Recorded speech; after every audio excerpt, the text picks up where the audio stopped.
감사합니다. 자, 이렇게 뜨거운 박수를 받아본 게 오랜만이긴 한데요. 늘 새롭고 신선합니다. 예, 고맙고요. 예, 안녕하세요. 저는 디벨로퍼에서 이종호라고요. 현재 14년차 마이크로소프트 MVP로 활동하고 있는 조금 오래된 나이 든 MVP입니다. 보기엔 나이가 많이 들어 보이지 않는다는 걸 제가 알고 있습니다. 그죠? 예, 되게 재밌는 얘기였는데요. 예, 페북그룹에 나는 개발자라는 그룹을 운영하고 있고요. 운영자로 활동하고 있습니다. 혹시 페북에 나는 개발자다라는 그 페북그룹에 가입하시거나 활동하신 분 혹시 손 한번 들어보시면 예, 복 받으실 겁니다. 그죠? 예, 복 받으실 분이 많지 않네요. 그죠? 예, 고맙습니다. 예, 오늘 베스트 오브 빌드 2019에서 제가 맡은 주제는 그 애저 데브옵스라는 주제고요. 사실 그 애저 데브옵스에 대해서는 그동안 많은 채널을 통해서 전해져 왔던 주제이기도 하고 데브옵스라는 것이 클라우드 환경에서 좀 더 강조되는 그 환경이기도 하죠. 그죠? 예전에 미국 빌드 행사에서 중요한 키워드로 다뤄졌고요. 그리고 오늘 그 빌드 행사에서 이제 주요 키워드로 다뤄졌던 이제 애저 데브옵스하고요. AKS하고 엮어가지고 스토리 중심으로 발표를 조금 준비해봤습니다. 오늘 다루게 될 주제가 이제 데브옵스인데요. 데브옵스는 최근 클라우드 중심으로 좀 더 실무적이고 현실적인 관점에서 많이 유행하고 있는 것 같습니다. 그죠? 데브옵스에서 다루는 핵심 키워드는 애플리케이션 수명주기 관리 그 관점에서 개발과 운영이 다르지 한다고 보는 건데요. 사용자들에게 지속적으로 가치를 전달하기 위한 사람, 프로세스, 도구의 집합체로 정의내릴 수 있을 것 같고요. 이것을 데브옵스의 3요소라고 하고 최근에는 사람, 프로세스, 제품으로 정의내기도 하는 것 같아요. 개발자가 만든 그 코드, 그 가치가 이제 사용자에게 지속적이고 반복적으로 전달될 수 있도록 하자는 것이 바로 이 데브옵스의 핵심 가치라고 할 수 있고요. 슬라이드의 오른쪽에 보이시는 것이 이제 IT 프로젝트를 참여해 본 사람이라면 누구나 알만한 이제 프로젝트 프로세스인데요. 프로젝트를 계획하고 개발하고 빌드 테스트하고 그리고 배포하고 운영하죠. 그죠? 사용자 피드백 받아가지고 요구사항 수정하고 다시 추적하고 다시 사이클을 구성합니다. 데브옵스라고 하는 것이 사실은 이게 뜬구름 얘기가 아니고요. 사실 우리가 그동안 늘 해왔던 얘기들이에요. 그 얘기를 좀 더 아카데미컬하게 정리한 것이라고도 할 수 있을 것 같습니다. 데브옵스 얘기하면서 사실 방법론에 대한 논의를 하지 않을 수 없을 것 같은데요. 크게 우리는 두 가지 정도로, 물론 이게 다는 아니지만, 두 가지 나눠볼 수 있을 것 같은데요. 위쪽에는 워터풀, 아래쪽은 이제 어자일로 정의되고 있는데요. 전통적인 워터풀하고요. 최근의 대세인 어자일로 나눠볼 수 있을 것 같아요. 워터풀은 분석 개발, 통합 배포를 한 방에 하자는 거죠. 중간에 요구사항 변경하거나 수정하기 어려운 건축 토목에서 많이 사용했던 방법론들이고요. 그리고 어자일은 이런 프로젝트 프로세스의 한 사이클을 좀 더 짧게 자주 진행하자는 게 거고요. 그 1년 자체의 개발 주기를 한 방에 처리하자는 것이 워터풀이고 1년 너무 길다. 12개 쪽에서 한 덩어리를 12번 하자라고 하는 것이 어자일이라고 할 수 있습니다. 그죠? 어자일 프로세스로 이제 12번, 한 번에 할 거 12번 나눠서 하는 되니까 아무래도 통합 빌드도 더 많이 해야 될 것 같고요. 그리고 통합 배포도 좀 더 빈번하게 해야 될 것 같습니다. 그죠? 좀 더 자주 통합하고 빌드를 배포 작업을 하다 보니까 이 부분의 리소스를 좀 최적화하게 되고요. 매번 사람이 하기보다는 시스템과 도구가 이런 작업들을 하도록 좀 진화하게 되는 것 같아요. 사실 진화라는 표현보다는 그 기존에 있던 것들인데 클라우드로 이제 우리 IT 환경들이 발전하다 보니까 조금 더 도드라지는 키워드이긴 해요. 여기서 이제 우리에게 적합한 프로젝트 프로세스 방법론을 선택하게 되고요. 최근에는 어자일이나 스크럼 이런 것들이 이제 주기가 좀 짧고 반복적인 통합 방식의 방법들이 조금 유행하고 있는 분위기인 것 같긴 해요. ALMS라고 하면 떠오르는 제품이 있을까요? 앞에 보시는 것 중에서 이 관점에서 생각나는 제품 없더라도 아마 여기 계신 분들은 프로젝트 프로세스별로 활용을 했거나 활용하고 있는 도구들이 한 정도 있을 거라고 제가 생각을 해요. 아마 여기 계신 분들도 이런 도구들을 한 개쯤은 사용 경험이 있으리라고 저는 믿고 있는데요. 작업 관리를 위해서 지라를 쓴다든가 소스를 위한 서버전이나 SVN 좀 오래된 분들 같은 경우는 비주얼 스튜디오 소스세이프 같은 거 쓸 것 같고요. 저도 이제 비주얼 소스세이프를 썼던 그런 세대인데요. GitHub를 쓰거나 GitHub의 깃을 쓰거나 아니면 애저 데브옵스의 깃을 쓰거나 비트버켓의 깃을 쓰거나 현재는 분명히 깃이 약간 대세인 것 같고요. 이런 여러 가지 도구들이 배치되어 있는 것이 이제 애플리케이션 수명주기 관리 시스템에서 다루고자 하는 것들이라고 할 수 있습니다. 그래서 제가 생각하는 데브옵스를 한번 정리해 봤어요. 사실은 데브옵스라고 얘기하면 좀 뜬구름 잡는 얘기처럼 이제 받아들이는 경향이 있어서 제가 좀 정리해 보면 제가 생각하는 데브옵스라고 하는 것은 도구 이전의 문화의 문제라고 생각해요. 프로젝트 프로세스가 필요하다. 각 프로젝트 프로세스에 이 절차가 필요하다는 거고요. 그 절차에는 각각의 도구들이 필요하다는 이런 문화를 이해하는 것이 저는 첫 번째로 생각하고요. 아무래도 이제 데브옵스에서 다루고 있는 주요 키워드 중에 하나가 이제 프로젝트 프로세스에 대한 얘기잖아요. 그죠? 그래서 소프트웨어 절차, 소프트웨어 개발 절차에 관한 얘기라고 할 수 있고요. 그리고 개발과 운영을 한 방에. 데브옵스라는 키워드 자체가 사실은 디벨롭하고 오퍼레이트 합성어 같아 보입니다. 그죠? 이미 그 키워드 안에 개발과 운영을 한 방에 한다는 약간 뉘앙스가 다분히 들어가 있는 것 같고요. 이것은 개발과 운영을 한 방에 하는 것은 어느새 개발자가 하면 될 것 같은 생각이 들어요. 그죠? 저도 개발자지만. 그래서 저는 이제 데브옵스 표현할 때 개발자, 소프트웨어 개발자에게 독바그지라는 키워드로 제가 설명을 하긴 합니다. 그죠? 그리고 아무래도 프로젝트 프로세스가 통합 반복이 계속 이어지다 보니까 여기서 놓칠 수 없는 것이 바로 같은 일을 반복하지 않는 그걸 자동화에 대한 키워드가 되게 중요할 것 같고요. 그리고 제가 제일 중요하다고 생각하는 부분인데 데브옵스에서 데브옵스에서 저는 가장 중요한 것이 바로 소통이라고 생각해요. 사람과 사람 간의 소통은 물론이고요. 시스템과 시스템 간의 소통은 물론이고 사람과 시스템 간의 소통도 굉장히 중요하다. 소통이 최상의 방법론이라고 하는 것이 저는 데브옵스의 가장 중요한 키워드라고 생각을 합니다. 오픈 어자일 ALMS는 각 단계별로 다양한 도구들이 사용되고 있는데요. 현재 많이들 사용하고 있어요. 각 단계별 누구나 한 번쯤 사용해봤을 것 같은 도구들이 각 단계별로 포지셔닝 되어 있습니다. 하지만 이런 도구들은 태생적으로 관리 포인트가 다 다르죠. 다 다른 도구이기 때문에 저희들 표현하기 이제 꼬매기 작업을 해야 된다고 하는데요. 이런 꼬매기 작업, 서로 단계별로 꼬매기 작업들을 해서 연계하는 작업들, 다음 단계와 연동을 위한 여러 가지 설정 작업들이 좀 필요해요. 각 단계별 팀마다 다른 도구를 사용하기 때문에 관리 포인트가 늘어난다는 단점이 있다고 저는 생각해요. 그죠? 이걸 전부 구현하려면 풀스택 데브옵스 엔지니어가 필요할 수도 있다는 거고, 그죠? 풀스택 엔지니어를 구하기 힘들 뿐 아니라 구한다 하더라도 타노스를 데리고 와서 지구의 연봉 반을 줘야지 데리고 올 만한 그런 엔지니어일 가능성이 높죠. 그죠? 제 생각이에요. 근거도 없고요. 슬라이드에서 보시면은 마이크로소프트의 데브옵스 솔루션인 그 애저 데브옵스 하나가 얼마나 많은 오픈 AMS를 대응하고 대체할 수 있는지 나타내고 있는데요. 애저 데브옵스 하나면은 저 많은 프로젝트 프로세스 단계의 여러 도구들을 하나로 퉁칠 수 있을 것 같아요. 만약에 이제 애저 데브옵스 제공되지 않는 도구를 하더라도 해당 도구와 연동하기 위한 다양한 채널들이 현재 애저 데브옵스에 이제 지원해주고 있고요. 약간 뭐랄까 데브옵스를 위한 약간 올인원 제품 같은 게 저는 애저 데브옵스인 것 같다는 생각이 들어요. 마이크로소프트에서는 데브옵스 도구로 두 가지를 제공해주고 있어요. 사실 세 가지죠. GitHub도 있으니까. 사실 같은 제품이고요. 애저 데브옵스는 클라우드 버전이에요.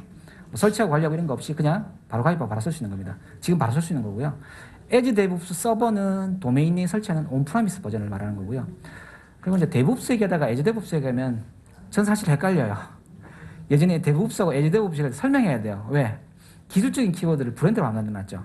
그래서 저는 애저 데브옵스라는 게 보다는 예전에 썼던 팀 파운데이션 서버, 팀 서비스라는 게 더 아름답다는 생각을 할 때가 있습니다. 개인적인 생각이에요.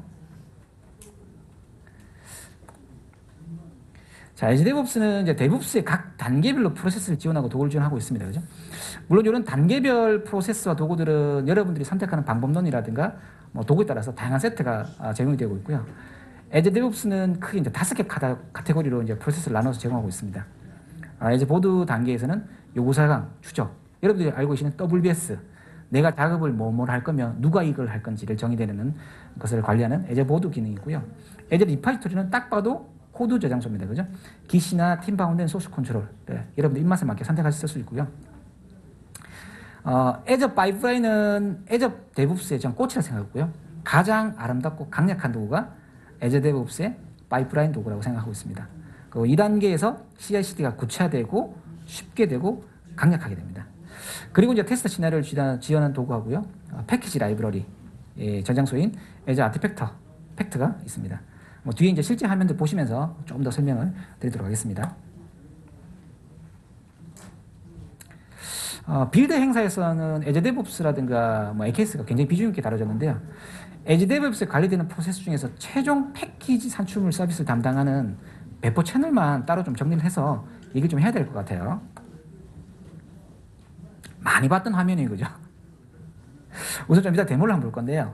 저는 조금 이따 웹 애플리케이션에 대한 서비스 패키지를 처음부터 끝까지 하나 만들어 볼 거예요. 이 웹 애플리케이션 서비스하기 위한 채널은 아주 다양하고요. 오늘은 그 중에서도 요즘 대세인 컨테이너에다가 배포해 볼 겁니다. 이왕이면 다크 컨테이너에다가 배포해 볼 거고요. 컨테이너 비교할 때 이제 가상 머신과 가장 많이 비교하게 돼요. 아마 가상 머신과 비교했을 때 이제 여러 가지 이제 비교 우위 때문이라고 생각하는데요. 아무래도 가상 머신은 이제 호스트 OS 위에 뭐 게스트 OS 올라가고 그 위에 내가 만든 서비스가 올라가는 이런 구조되어 있으니까 리소스 운영 차원에서는 결코 이제 무게가 가볍지 않은 게스트 OS가 제일 중첩되어 있죠. 딱 봐도 뭔가 아름답지 않아 보이는 느낌이 듭니다. 그죠? 제 생각이에요. 근거는 없어요. 여튼 게스트 OS가 이렇게 중복되어 있다는 것은 아름답지 않지만 가장 많이 쓰고 있는 형태긴 해요. 사실은. 그죠? 하지만 컨테이너 같은 경우는 호스트 OS 위에 컨테이너 엔진이 게스트 OS 역할을 하고요. 그 위에 서비스가 올라가 있습니다. 가장 많이 사용되는 이 두 그림만 보더라도 컨테이너의 구조가 좀 더 간결할 것 같고 빠를 것 같고 저렴할 것 같고 더 쉬울 것 같은 느낌이 듭니다. 마지막에 쉬울 것 같은지 잘 모르겠어요. 일단 얘긴 그래요. 요즘 다크 컨테이너가 워낙 흥하고 있어가지고 컨테이너를 이제 OS 관점에서 바라보는 시선이 좀 있는 것 같아요. 컨테이너가 다크만 있진 않아요. 그죠? 거의 이제 다크로 이제 고유명사화 돼버린 것 같아요. BTS를 K-팝이라고 하는 거 비슷하죠. 외국에서는 BTS와 K-팝을 동일시하고 하는 문화가 있습니다. 굉장히 좋은 문화예요. 예, 개인적으로 BTS RM하고 제이홉 굉장히 사랑해요. 그죠? 예, BTS는 사랑해요. 예, 다크는 거 별로 안 중요해요. AKS 중요하지 않아요. 그죠? 우리는 BTS가 훨씬 더 중요해요. 여튼 다크는 세상에서 가장 널리 사용되는 컨테이너 플랫폼이고요. 오늘 만들어 볼 이 웹 애플리케이션도 애저 데브옵스랑 엮어가지고 컨테이너 이미지로 말아서 사용해 볼 생각이에요.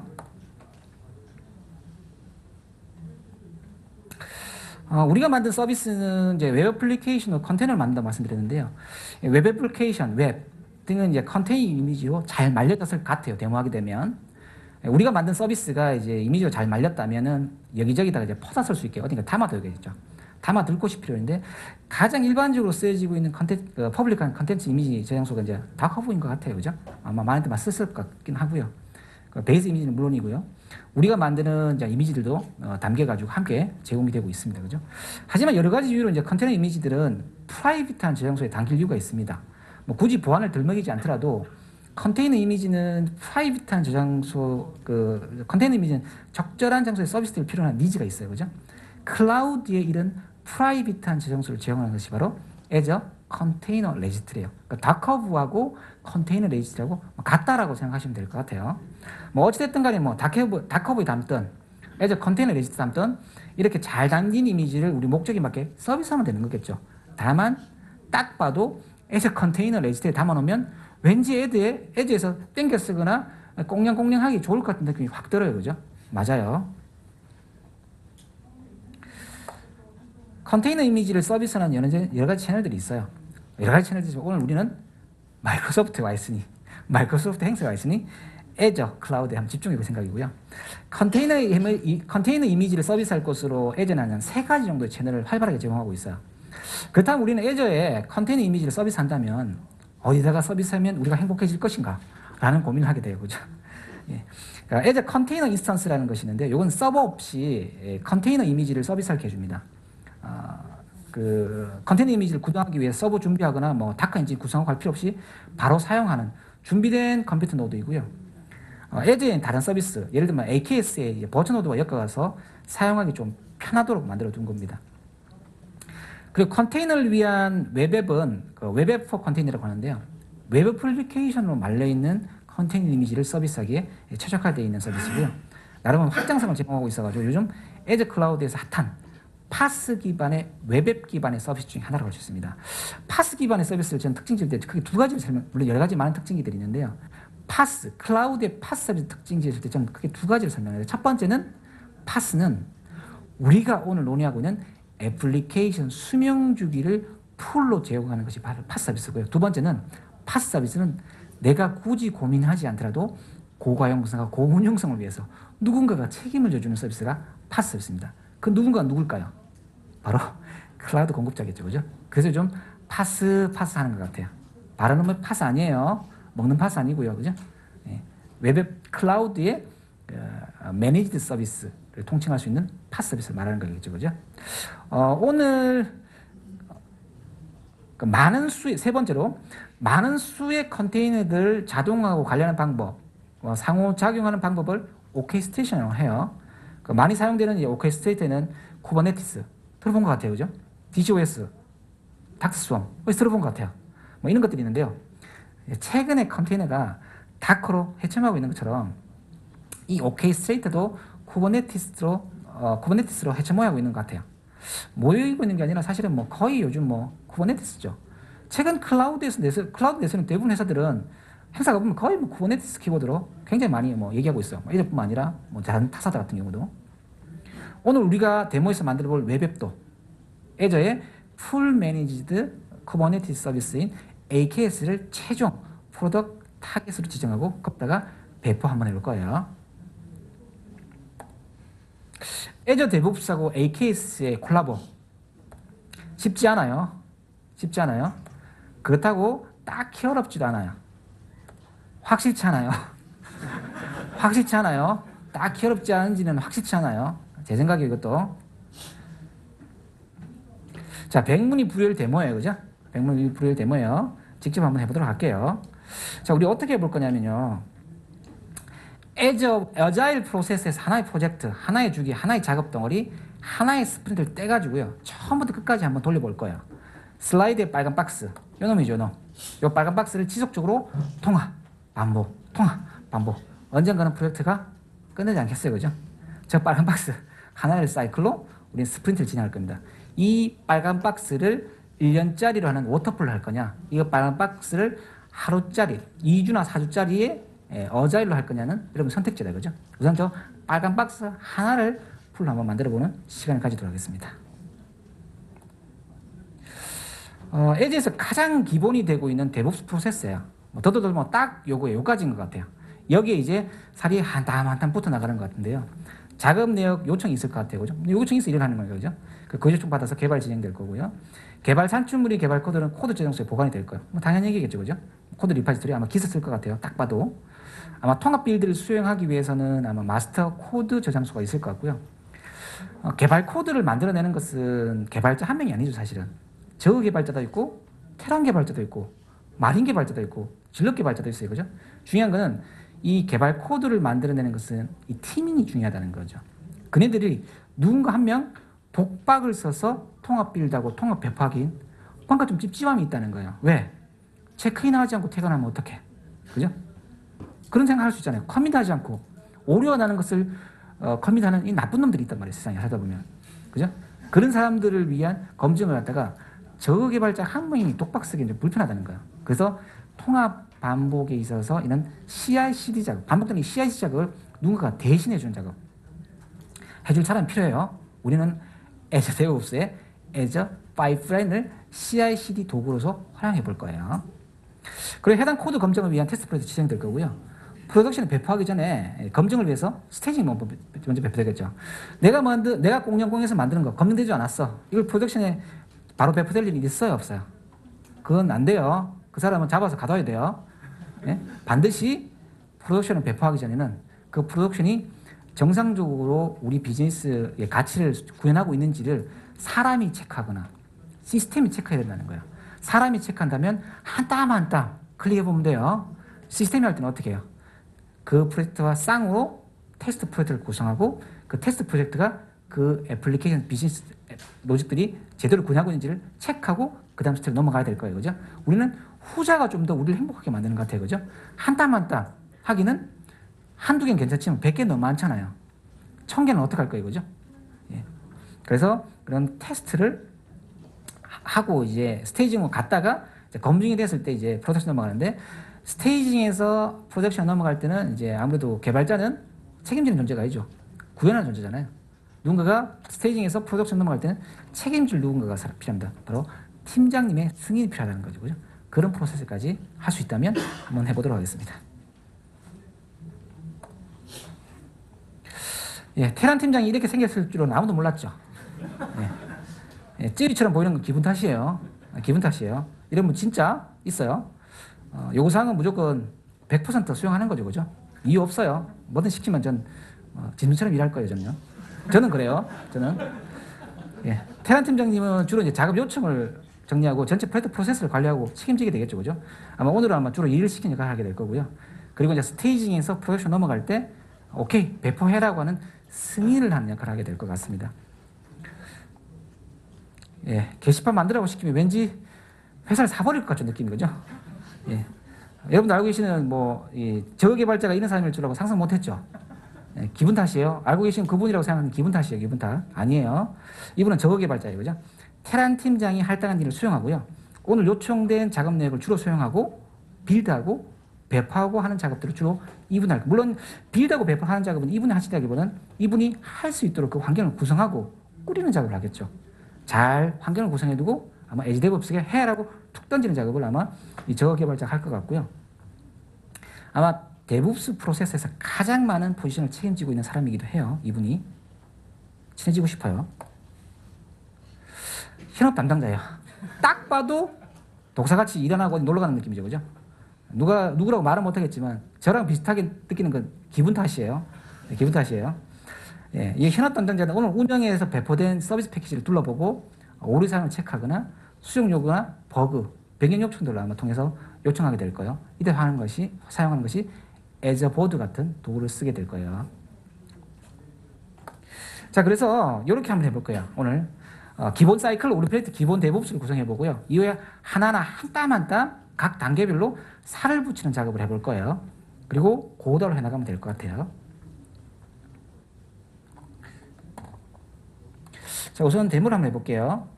우리가 구현할 것은 얘예요. 얘를 진행해 볼게요. 자, 일단은 하야시라는 담당자, 데브옵스 엔지니어 담당자는 첫 번째 해야 될 일은 지금 우리 프로젝트를 만드는 게임 프로젝트를 만들 거거든요. 게임 프로젝트를 만드는 판을 깔아줘야 될 것 같아요. 에지 데브옵스로 판 까는 작업부터 한번 해볼게요. 첫 번째는 하야시 엔지니어는 에지 데브옵스에 가입을 한 상태고요. 회사 계정에 새로운 프로젝트를 하나 만들어 보고, 그리고 얘는 브루드워 9으로 게임 프로젝트를 만드는 걸로 쳐요. 예, 의미 없어요. 그냥 9번째로 테스트하는 건가 봐요. 그죠? 기분이 그렇죠. 그죠? 예. 그리고 디스크리션 쓰시면 되고요. 해당 단위 프로젝트는 GitHub처럼 공개할 거냐, 프라이빗을 할 거냐를 선택하실 수 있고요. 그리고 코드 리파지트를 깃을 할 거냐, 팀 파운데이션 버전 컨트롤 쓸 거냐, 둘 다 쓸 거냐를 선택하실 수 있어요. 그리고 프로젝트 프로세스는 금방 얘기했던 어자일을 쓸 거냐, CM을 쓸 때 선택할 수 있고요. 일단 기본 값인 프라이빗, git, 어자일을 선택해서 프로젝트를 하나 만들어 보도록 할게요. 하야시 담당자가 만들었던 데브옵스 판때기에서 첫 번째 해야 될 것은 이 판때기에서 일할 사람 누군가를 지정해야 되죠. 우리는 저그, 테란, 프로토스에게 일을 줄 거예요. 그래서 첫 번째 하는 작업은 프로젝트 세팅에서 해당 프로젝트 팀원으로 저그, 테란, 프로토스를 추가할 거예요. 저그, 테란, 프로토스. 자, 그러면 이 브루드워 9이라는 프로젝트를 진행하기 위한 판 깔았고 그 판에 참여할 멤버 구성했어요. 그죠? 자, 그리고 테란은 팀장이기 때문에 해당 데브옵스 판때기에 관리자 역할을 줄 생각이에요. 그래서 프로젝트 어드민에 또 이 테란 팀장을 추가해 줄 거예요. 애드 테란.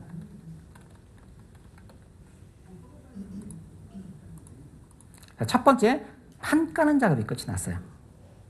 자, 두 번째 보시게 되면 게임 프로젝트 판을 만들었고요. 우리 이제 일을 할 거야. 게임 프로젝트를 생성할 거고, 게임 프로젝트 안에 게임 게시판 만들 거고요. 게임 엔진 만들 거고요. 게임 만들 거고요. 고객 관리 만들 거고, 이까지 만들 거예요. 그죠? 다 만들려면 너무 많겠죠. 그래서 한 개만, 제일 쉬운 거 하나 만들겠습니다. 이 일을 누가 할까요? 아마 테란 팀장이 해야 할 일을 결정하고 누가 할지를 결정할 거예요. 자, 먼저 첫 번째는 지금 보시는 엣지 브라우저예요. 브라우저별로 따로한 것은 구분이 될까 봐 했는데 브라우저를 3개를 떼는데 구분이 안 돼요. 그래서 오른쪽에 보시면 테란 팀장이 사진이 올라가 있어요. 얘는 지금 테란 팀장이에요.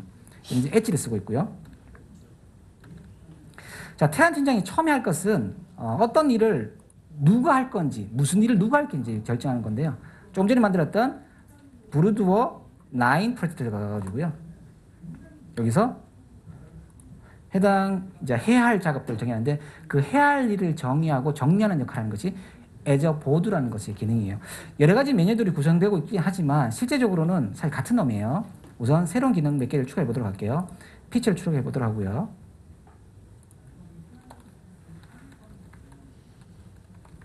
유치해요. 알고 있어요. 저거에게 할당해 줄 거예요. 이 작업은. 그리고 첫 번째 이터레이션에 배치할 거예요. 1월 전쟁, 2월 전쟁, 3월 전쟁이라 해서 해당 이터레이션, 스프린트를 표현하는 거예요. 여기다가 게임 만들기를 구성할 거고요. 처음에 게임 만들기 구성했다면은 이제 해야 될 일은 게임 만들기 안에 뭐 게시판 만들기, 엔진 만들기, 그 다음 뭐 고객 관리 만들기 이런 메뉴들이 추가될 것 같아요. 그래서 저희들은 제일 쉬운 게시판 만들기 해볼 거예요. 게시판 만들기. 게시판 만들기도 적어갈 거예요. 다 적어갈 거예요. 오늘 불쌍해요. 예.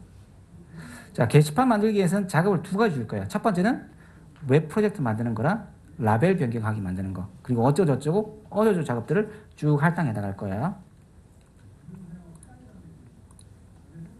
첫 번째는 웹 프로젝트 만들기. 마찬가지로 저거가 작업할 거고요. 그 다음에 라벨 변경하는 작업도 같이 한번 타스크를 추가해 보도록 할게요. 라벨 변경하기.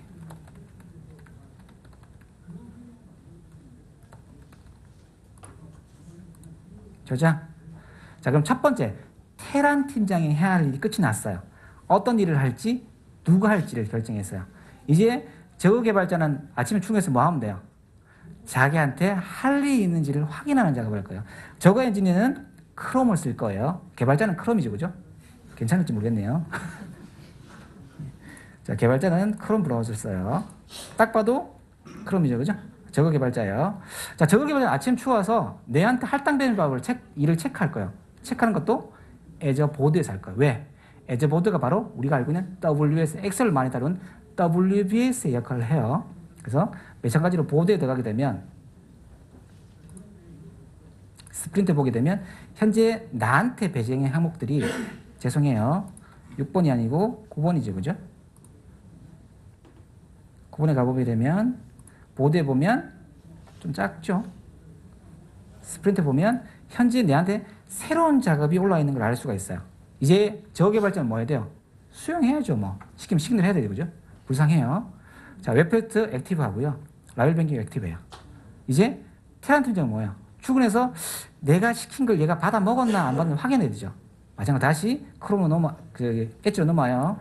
테란 팀장은 자기가 할당했던 이 작업이 저거가 잘 받아 먹었는지 확인합니다. 오케이, 잘 받았네, 그죠? 이제 이 저거 엔지니어가 작업 끝날 때까지 달달 볶는 거죠, 그죠? 자, 이제 작업 시작해요. 이 저거 개발자는 무슨 작업을 할 거냐면 다음 작업은 저거 엔지니어니까 웹앱을 생성할 거고요. 개발 코드를 만들 거고 테스트 코드를 만들 거예요. 다 할 수는 없을 것 같고 그 중에 한 개 웹앱을 한번 만들어 보도록 할게요. 자, 웹앱을 저장하기 위한 코드 리파지토리 이미 리파지토리 저장되어 있어요. 일단 저는 이걸 로컬에 하나 클론을 따보도록 할게요. 로컬에 D 드라이브에 Azure DevOps 폴더에다가 하나 만들도록 해볼게요.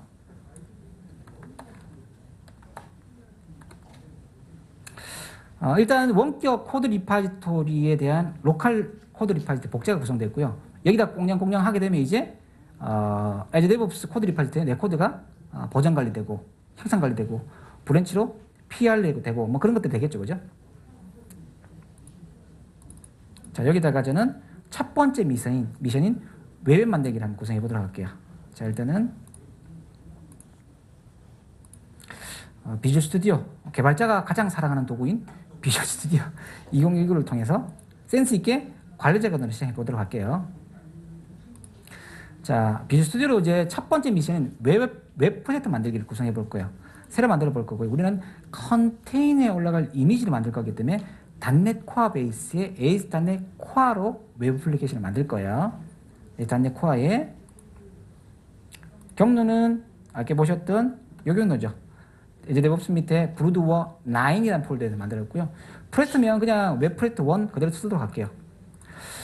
우리가 그 다커 컨테이너에 올라갈 이미지를 말고 구성할 때 사실은 다커 파일을 구성하고 하는데 설정 파일들 손이 많이 가요, 사실은. 그런데 이제 그 비주얼 스튜디오가 도구를 쓰면 이런 것들을 자기가 알아서 구성해줘요. 오른쪽에 단지 다크 파일 지원이라는 걸 체크하고 내가 올릴 컨테이너 타입만 설정해주면 알아서 거기에 맞는 다크 파일이라든가 구성이 설정이 돼요. 만들기. 첫 번째 미션이 웹 애플리케이션 만드는 작업이 끝이 났어요. 끝이. 그리고 이 개발자는 이제 할 일은 뭐야? 두 번째 미션은 라벨 변경 작업하거나 그런 작업을 해야겠죠. 중요한 건 이제 이 웹 애플리케이션을 만드는 이 작업은 이게 끝이 아니고요. 실제 이 작업을 함에 있어서 이 그 저거 개발자는 내가 웹 애플리케이션 만드는 것에 대해서 근거가 없어서는 안 된다는 거예요. 이게 무슨 얘기냐면 개발팀 어디가나 수행 조직이라는 거예요. 실제 이 작업을 결정하고 의사결정하는 것은 테란 팀장이 결정내고 구성하는 거죠. 그래서 이 작업을 코드 리파지에 올릴 때는 반드시 코드 리파지에 근거 링크가 걸려 있어야 돼요.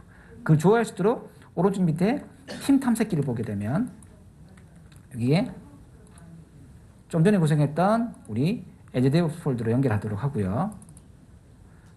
브루드워 9이죠. 9의 예죠. 이렇게 연결하고 이렇게 연결된 에즈 데브옵스의 아까 포털에서 보셨던 워크 아이템 리스트를 똑같이 여기서도 보실 수가 있어요. 그리고 여기서 작업 항목은 내가 지금 만들고 있는 변경 집합과 엮는 작업을 바로 하실 수 있어요. 작업 항목을 보게 되면 딱 봐도 지금 205번이죠. 205번이 지금 웹프레트 만들기 미션이에요. 그죠? 이 작업을 그냥 변경 내용과 관계 설정이라고 구성하게 되면요. 이제 체크인할 때는 체크인한 소스 그 덩어리 전체는 205번이라는 워크 아이템과 엮여서 체크인이 되는 거예요. 자, 그리고 변경 내역 선택하고 여기에 보시면은 205번이 지금 몇 개 있는 걸 볼 수가 있고요.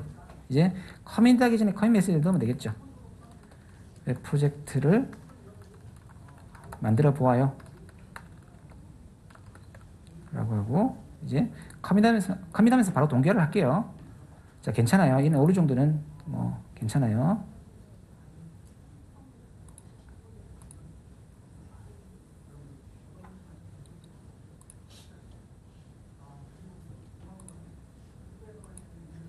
그 작업 항목이 205번이었던 것 같다. 그죠? 다시 엮도록 하고 그 다음에 다시 변경 내역을 커밋하도록 할게요. 적으러 갈게요. 커밋. 자, 이렇게 되면 저거 이제 개발자는 뭐예요? 자기가 만든 프로젝트에 대해서 근거를 가지고 커밋한 작업 첫 번째 미션이 끝났어요. 이제 저거 개발자는 자기가 했던 작업이 완료됐다고 믿고요. 해당 작업을 여기서 클로즈를 넘깁니다. 끝이 난 거죠. 테란 이제 이 작업이 끝이 나고 나면 테란 팀장은 슬랙이나 팀즈를 통해서 메시지를 받게 될 거고요. 이제 확인하기 위해서 다시 엣지로 들어갑니다. 엣지로 들어가게 되면 테란 팀장은 현재 진행되고 있는 작업들에 대해서 한눈에 볼 수 있을 것 같고요. 현재 저그 개발자가 작업을 끝냈다는 걸 알 수 있고 내가 지시한 작업에 대해서 어떤 일이 이루어졌는지를 추적해 볼 수가 있어요. 그래서 웹프레트를 만들기를 열어보게 되면 이 작업이 누구에 의해서 만들어졌고 자기가 만들긴 했지만 누가 수행했고 누가 이 작업을 클로즈 했는지를 추적할 수 있고요. 그리고 이 클로즈 할 때 실제 작업은 개발 산출물이 있어야 되잖아요. 이 산출물을 엮는 어떤 코드가 물려 있는지도 이렇게 확인을 해 보실 수가 있습니다.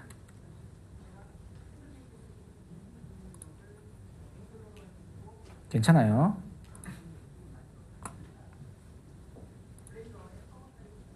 여기 안 나오네요. 이쪽에 열어볼게요.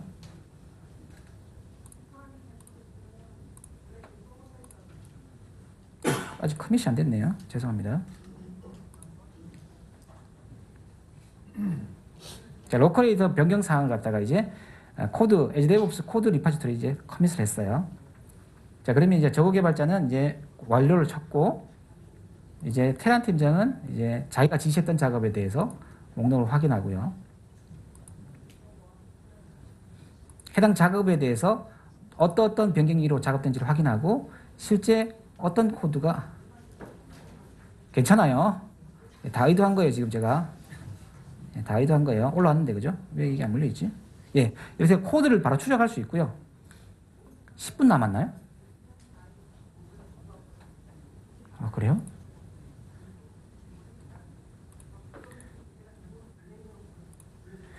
예, 그렇게 되면 일단은 이제 테란 팀장과 저그 개발자의 어떤 프로젝트 프로세스에 대한 정리는 끝이 난 거고요. 그 다음에 저그 개발자하고 실제 시스템, 코드 리파지터라는 이 시스템 간의 인터랙션도 프로세스도 끝이 났죠. 세 번째 스텝까지 끝나갔고, 네 번째로 저그 개발자가 만든 이 코드를 이제 CI/CD를 통해서 이 파이프라인을 배포하는 작업이 남아 있어요. 개발자가 직접적으로 이 오른쪽에 있는 스테이징이나 오른쪽에 밑에 있는 프로덕션을 배포할 수도 있겠지만요. 오늘은 뭐 그 코드를 다 하면 시간 많이 걸기 때문에 좀 쉽게 이 CI/CD 파이프라인을 구성하고 배포하는 것을 한번 구성해 보도록 할게요. 웹 애플리케이션에서 이 CI/CD 파이프라인은 것은 두 가지가 있는데, 요 스테이징으로 배포하는 것은 웹 배포 컨테이너로 배포해 볼 거고요. 프로덕션인 요 AKS로 배포하는 것은 AKS를 통해서 배포하도록 해볼게요. 우선 그 웹4 컨테이너로 배포하는 가장 쉬운 방법은 한 땀 한 땀 이 CI/CD를 애저 데브옵스의 이 파이프라인에서 빌드 파이프라인을 구성하고 릴리즈 파이프를 구성하고 그 디플로이먼트 구성하고 그 다음에 빌드 구성하고 하는 방법도 괜찮은데요. 좀 더 쉽게 비주얼 스튜디오 도구에서 좀 쉽게 이 파이프라인을 구성할 수 있어요. 해당 애플리케이션에서 게시 메뉴를 이용하시게 되면 여기에 그래서 게시 메뉴를 이용하시게 되면 여기 보면 내가 배포할 채널을 직접 배포할 메뉴가 뜨고요. 직접 배포할 메뉴 말고 아래쪽에 보시면 지속적인 업데이트 및 구성의 메뉴가 조금 귀엽게 숨어져 있는 걸 볼 수 있어요. 물론 게시 메뉴 중에서 내 로컬 PC에서 직접 내가 배포하고 있는 채널로 배포할 수 있지만 이거는 자동화된 게 아니고 내가 매뉴얼하게 통합 빌드하고 통합 배포를 한다는 얘기거든요. 근데 우리가 원하는 것은 내가 코드 리파지터에 커밋만 하면 지가 알아서 어떤 배포 채널로 통합 빌드되고 통합 딜리버리 되는 것을 구현하고 싶지 하는 거예요. 그죠? 그래서 비주얼 스튜디오에서 가장 쉽게 하는 것은 구성에서 이 구성을 들어가 보게 되면 내가 어떤 채널로 구성할지를 결정할 수 있어요. 일단 내가 이 CI/CD 파이프라인에 쓸 코드 리파지터는 마스터 브랜치를 쓰게 될 거고요. 그 다음에 뭐 구독됐고요. 호스트 형식은 리눅스 기반의 웹앱, 그러니까 리눅스 컨테이너에 올리겠다는 거고요. 그 다음에 앱 서비스, 이거는 브루드워 웹앱, 지금이 9번째죠. 9번째에 A로 하고요. 그리고 저는 위치는 미국 동부 2로 할 거고요. 그 다음 리소스 그룹은 지금 우리는 9번째 방에서 잘 안 보이실 것 같네요. 9번째 방에서 꽁냥꽁냥 하고 있어요. 여기다 만들 거예요. 예전에 뭐 별도로 좀 따라 보셔야 될 것 같고요. 그리고 기존 서비스 계획은 이미 만들어진 게 있어서 그냥 거기다가 그대로 쓰거나 새로 만들 수 있는 방법도 있을 것 같아요. 일단 기존에 있는 거 새로 하나 만들게요. 기존에 있는 거 한번 봐야 돼서. 요거는 브루드워 앱 플랜 9으로 새로 하나 만들도록 할게요. 확인 눌러볼게요. 자, 이렇게 되면 실제 내가 최종 웹4 컨테이너로 배포할 때 이러이러하게 배포하겠다고 설정 작업을 구성하고 확인 누르게 되면 이제 비주얼 스튜디오는 사람이 아니라 사람이 가지고 있는 기계가 아니라 애저 데브옵스 애저 파이프라인 빌드 파이프라인과 릴리즈 파이프라인을 지가 알아서 구성을 해줘요. 그래서 내가 만든 애플리케이션을 이 애저 데브옵스의 파이프라인은 애저 데브옵스 안에 이곳에 지금 해당 마스터 브랜치의 코드가 담겨 있잖아요. 여기에 담겨 있는 최신 코드를 가지고 빌드 파이프라인, 릴리즈 파이프라인 자동으로 구성해줘요. 근데 물론 이렇게 구성하는 방법도 있고 한 땀 한 땀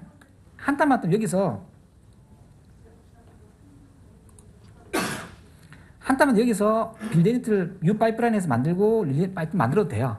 처음 해보면 쉽지 않아요. 물론 지금 웹이기 때문에 어렵지 않은데 처음엔 번거롭다는 거죠. 쉽지 않기 때문에 좀 쉬운 방법으로 비주얼 스튜디오 이 도구를 이용해서 사시면 좀 쉽다는 거고요. 지금 한참 뭔가 작업이 만들어지고 있죠. 그죠? 글자가 좀 작아서 안 볼 수 있지만 이렇게 CI/CD 파이프라인을 웹앱으로 만드는 이런 방식이 있고요. 두 번째는 이건 지금 스테이징으로 배포하고 있는 시나리오고요. 그 다음에 프로덕션으로도 우리는 애플리케이션 배포할 거야. 우리가 이제 그 프로덕션으로 자동화되게 우리가 만든 이 애플리케이션이 자동적으로 CI/CD 파이프라인, 애저 데브옵스는 CI/CD 파이프라인을 타서 우리 프로덕션에 있는 AKS, 쿠버네티스 서비스를 배포되는 것을 한 땀 한 땀 마찬가지로 여기서 빌드 파이프라인을 구성하고 릴리즈 파이프라인을 구성하고 한 단만 더 구성해도 돼요. 하지만 처음에 하는 게 쉽지 않아요.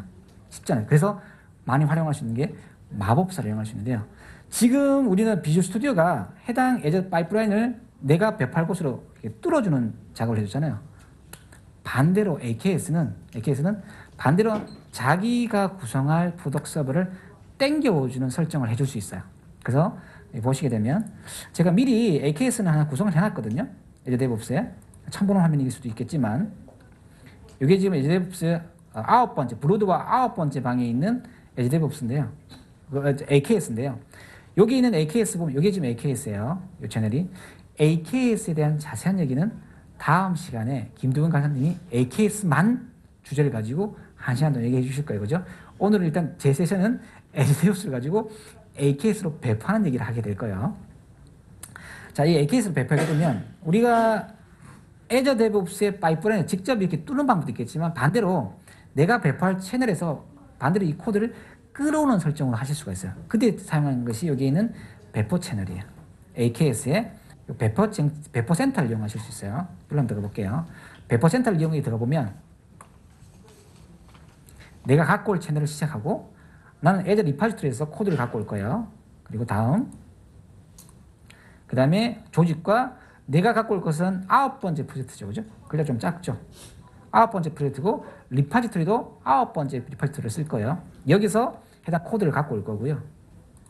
얘가 딜리버리할 채널 리파지토리는 기본적으로 들어가 있는 웹 애플리케이션의 다크 파일, 우리 구성한 적이 없지만 이렇게 체크박스 안으로 자동적으로 만들어진 다크 파일에 그 엑스포저 이런 설정들이 기본 자동적으로 구성되어 있고요. 다음 넘어가면 해당 어플리케이션에 대한 설정, 그리고 이제 그 AKS에 배포할 때는 AKS 직접 배포하는 것이 아니고요. 중간에 아까 있었던 as a container registry를 통해서 배포가 돼서 컨테이너 레지스트리를 설정하는 구성이 있는데요. 만들지 있네요. 그죠? 9번째. 이것도 AKS as a container registry도 만드는데 시간이 좀 걸려서 제가 미리 만들어 뒀어요. 이렇게 AKS에서 거꾸로 자기가 구성할 파이프라인을 끌어오는 형식으로 구성하면 좀 쉬워요. 이걸 왜 제가 이걸 강조하냐면 볼게요. 요 다음 세션을 보시면 아세요. 저는 지금 좀 쉽게 구성하는데 다음 세션은 이걸 한 단만 다 손으로 이렇게 세팅하세요. 쉽지 않아요. 쉬울 수도 있는데 쉽지 않아요. 정신건강이 되게 해로워요. 되게 해로워요. 자, 이렇게 거꾸로 파이프라인을 구성하면 제가 미리 만들어 놓은 것들 좀 볼게요. 보면 6번째 방에 만들어 보면 여기에 조금 전에 제가 만들었던 같은 폴더예요. 같은 폴더 여기 보면 여기에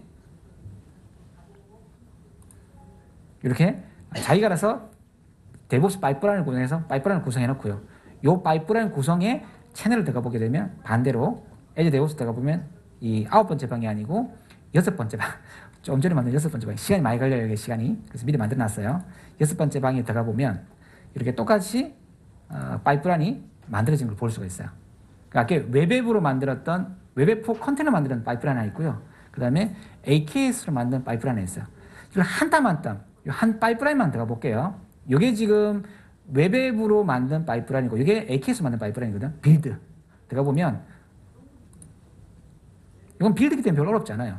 실제로 내가 사람이 배포한다면 해야 할 것들을 미리 파이프라인을 정해둔 거예요. 소스 리파지토리를 가져오고 빌드 이미지를 빌드하고 그 다음에 빌드 이미지를 컨테이너 이미지를 배포하는 작업들이 설정되어 있고요. 그리고 릴리즈 파이프라인을 가보게 되면 똑같이 웹앱이라면 여기 에디트 가보게 되면 내가 배포할 채널 앞 릴리즈에서 릴리즈가 성공했다면 뒤에 내가 작업을 에저 웹앱 파이프라인에 이렇게 배포하는 작업들. 이걸 뭐 쉽다 쉴 수 있지만 언뜻 봐도 머리가 지끈지끈하죠. 우린 텍스트만 하면 머리 아프잖아요. 그죠? 맞아요. 이건 웹앱은 그나마 좀 파이프라인을 구성하기 쉬운데 까보면 릴리즈 파이프라인에 AKS 파이프는 자동으로 만들어진 거예요. 이걸 한 땀 한 땀 원래 이제 약간 고도가 되면 이걸 한 땀 한 땀 직접 다 파이프라인을 설계하게 되실 건데 처음부터 그렇게 하기 좀 힘들다는 거야. 우선 마법사를 통해서 구성된 파이프라인을 보고 거기서 한 땀 한 땀 뜯어내가지고 거꾸로 접근하는 게 훨씬 더 정신건강에 쉽다는 말씀을 드리는 거예요. 그래서 AKS 파이프라인, 릴리즈 파이프라인을 보면요. 여기도 마찬가지로 릴리즈가 이전 단계에서 릴리즈 정상적으로 이루어졌을 때 5개의 타스크가 이루어져요. 쿠버시틸 작업과 그리고 햄 차트 구성, 그 다음에 초기화, 업그레이드. 뭐 딱 봐도 머리 아프잖아요, 그죠? 물론 처음부터 이걸 갖다 공부해도 되지만 우선 파이프라인을 구성하고 전체 프로세스를 이해하고 한 개 한 개 떼서 접근하는 것도 나쁘지 않은 방법이라 생각을 해서 제가 설명드린 거고요. 이렇게 보면 이제 애저 포탈에 보면 이렇게 배포된 걸 볼 수가 있어요. 그러면 직접 배포한 URL 하나, 그리고 웹 컨테이너 배포한 거 하나, 그 다음에 그 AKS 배포한 거, 이 세 개가 배포된 걸 볼 수가 있습니다. 시간 여유롭다고 천천히 하려고 했는데 타임아웃이라고 하시네요, 그냥. 일단 슬라이드 한 것만 2장 남았으니까 마무리 할게요. AKS 알아두면 정신건강에 도움될 것들을 한번 정리해봤어요. Azure DevOps는 Azure를 알아두면 정신건강에 도움되는 것들이라고 제가 정리해봤는데요. Azure DevOps는 웬만하면 공짜예요. 5인이야 10억이면 공짜예요. 정확하지 않아요.